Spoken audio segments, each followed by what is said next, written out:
नमस्ते साथियों, मैं हूं उदयपुर से एडवोकेट मुकेश कुमार गोपाउत। आज हम बात करेंगे फौजदारी मामलों में ऐसे कौन से प्रश्न हैं जो आपको नहीं पूछने चाहिए। यानी कि जितना महत्वपूर्ण यह है कि आपको कौन से प्रश्न पूछने चाहिए, किस प्रकार से पूछने चाहिए, उससे कहीं गुना यह महत्वपूर्ण है कि आपको कौन से प्रश्न नहीं पूछने चाहिए। क्योंकि अगर आपने गलत प्रश्न पूछ लिया तो आपका जो क्लाइंट है वो बरी होते होते जेल चला जाएगा, और जेल भी उसको कौन पहुंचाओगे? आप। यानी आपके दिमाग में ये बात पूरी अच्छी तरह से बैठ जानी चाहिए कि ये प्रश्न तो मुझे नहीं पूछने। देखो, क्रॉस एग्जामिनेशन पर मुझे लगता है कि आपको लगेगा कि यार वकील साहब बहुत ज्यादा वीडियो बना रहे हैं। पूरी वकालत क्रॉस एग्जामिनेशन पर ही टिकी हुई है। जो बेसिक नॉलेज है वो आपको जब तक आपके दिमाग में नहीं बैठेगा, आप एक अच्छे वकील नहीं बन पाओगे। तो आप इतनी जल्दबाजी मत करोगे साहब, जल्दी बता दो, जल्दी बता दो, जल्दी फाइलें बता दो। जो फाइलें बताऊंगा मैं सारी फाइलें बताऊंगा, सब कुछ बताऊंगा।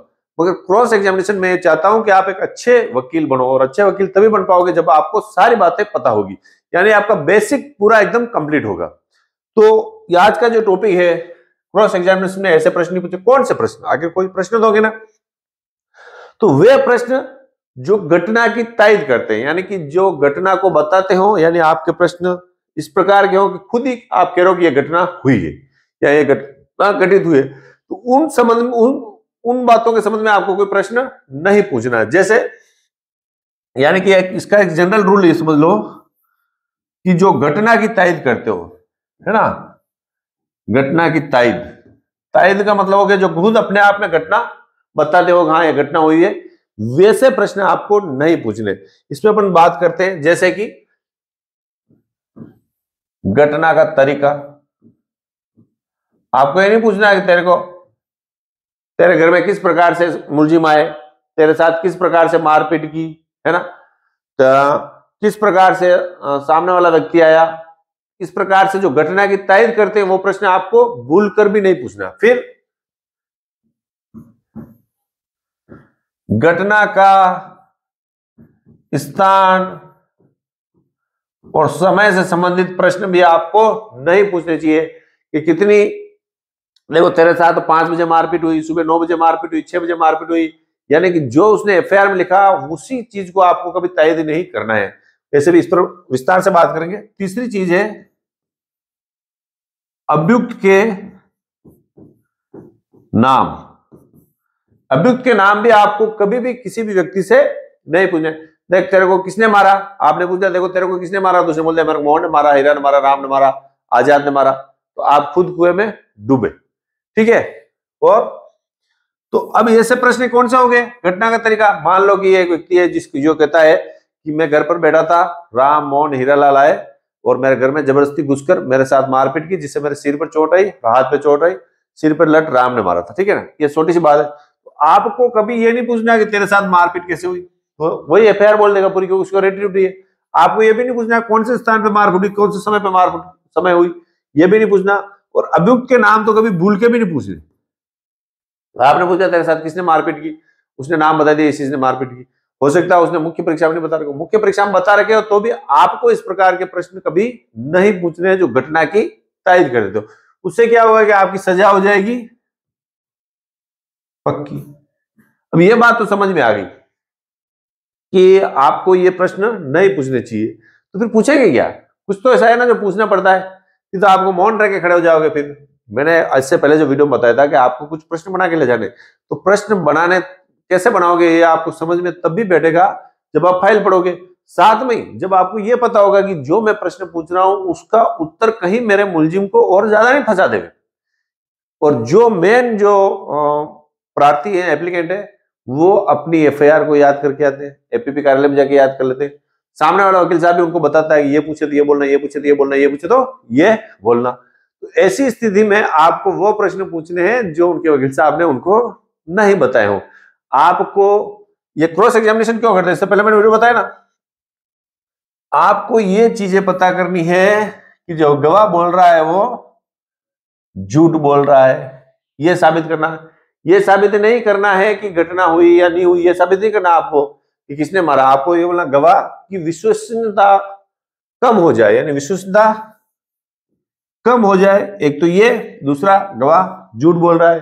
दोनों एक जैसे लगते हैं मगर दोनों में फर्क है, ये फर्क आपको समझना है। फिर बात समझते हैं अपन कि जैसे कि मान लो घटना 5 सुबह, मान लो 5 बजे की नहीं मानते, 1 मिनट के लिए, सुबह 10 AM की है ना।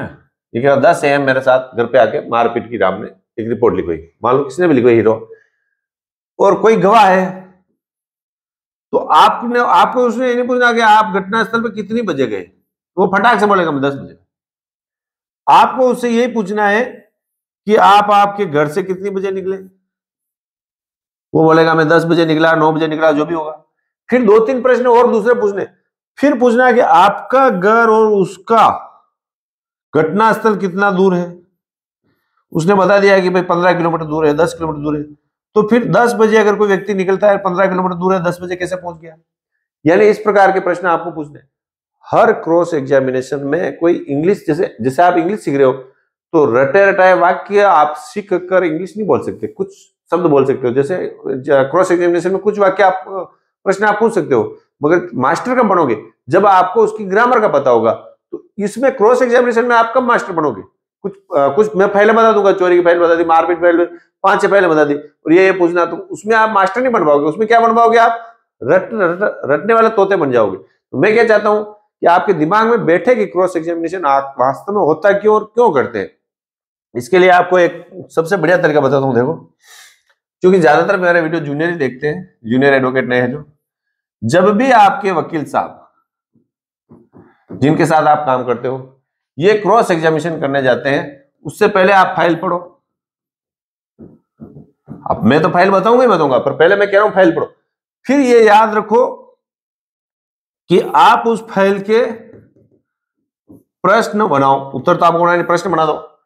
फिर जब आपके वकील साहब सीनियर जब पूछते हैं, तब आप देखो कि आपने जो प्रश्न बनाए उनमें से आपके वकील साहब ने कितने पूछे, कितने नहीं। मान लो आपने 50 प्रश्न बनाए, उन वकील साहब ने उसमें से 40 पूछे, हो सकता है 30 पूछे, तो बाकी 20 नहीं पूछे। इसका मतलब यह नहीं है कि उन वकील साहब को नहीं आता, बाकी 20 ऐसे प्रश्न थे जो आपको नहीं पूछने थे, है ना। ऐसा नहीं है कि मैं तो सीनियर ने पूछे, मैं बता यही पूछ लेता।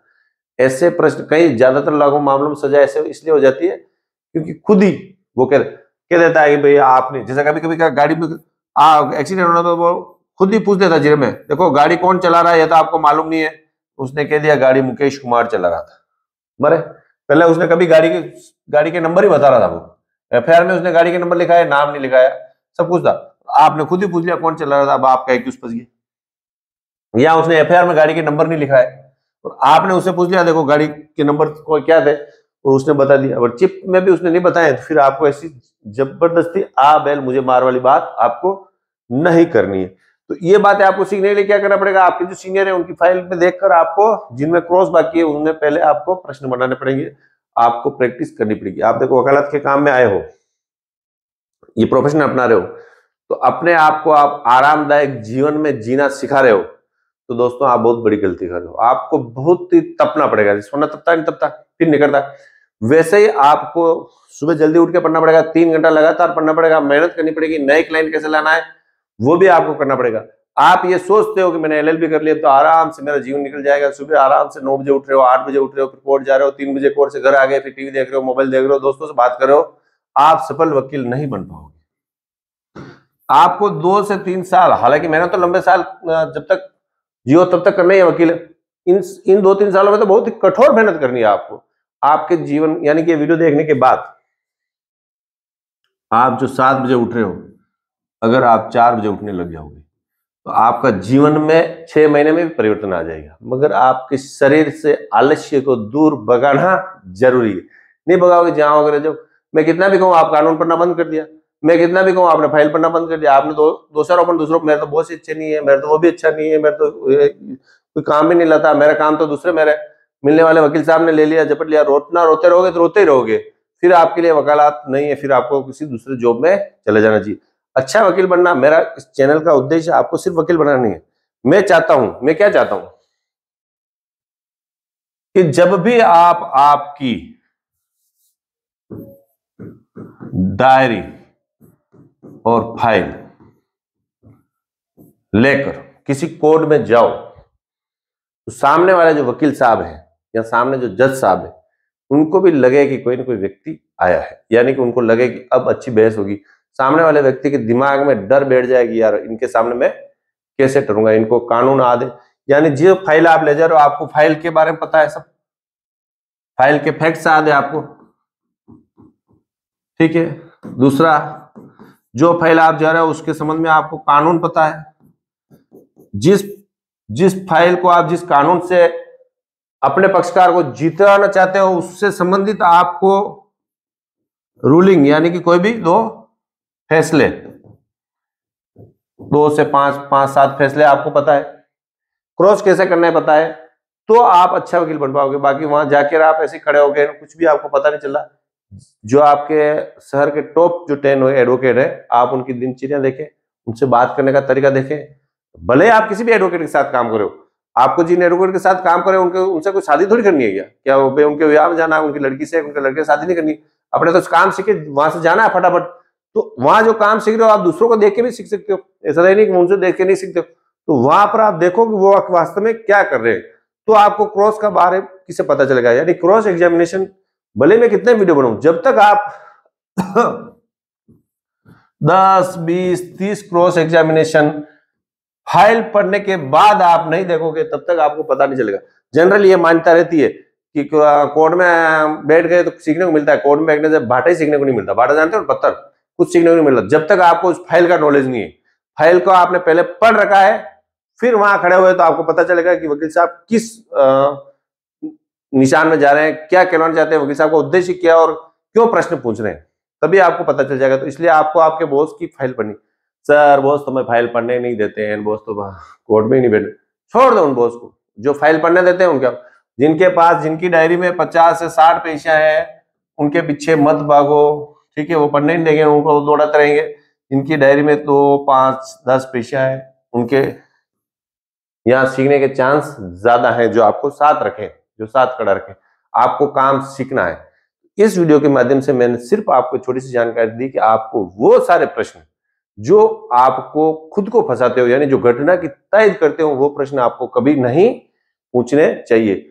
अलग अलग क्षेत्र के, जैसे 138 के वो प्रश्न अलग होंगे, क्लेम के प्रश्न अलग होंगे, घरेलू हिंसा के अलग होंगे, है ना, सिविल मामलों में अलग होंगे, मारपीट के अलग होंगे और एक्सीडेंट के अलग होंगे। कौन कौन से प्रश्न है, जब अपन उस फाइल को अध्ययन करेंगे, एक एक फाइल को, कि इस व्यक्ति से ये प्रश्न, अच्छा उसके बाद में जिससे प्रश्न पूछ रहे हो आईओ से अलग होंगे वो प्रश्न, कि आईओ से कौन से प्रश्न नहीं पूछने चाहिए, गवाह से चश्मदीद से कौन से प्रश्न नहीं पूछने चाहिए, जिसने रिपोर्ट दी उससे कौन से प्रश्न नहीं पूछने चाहिए।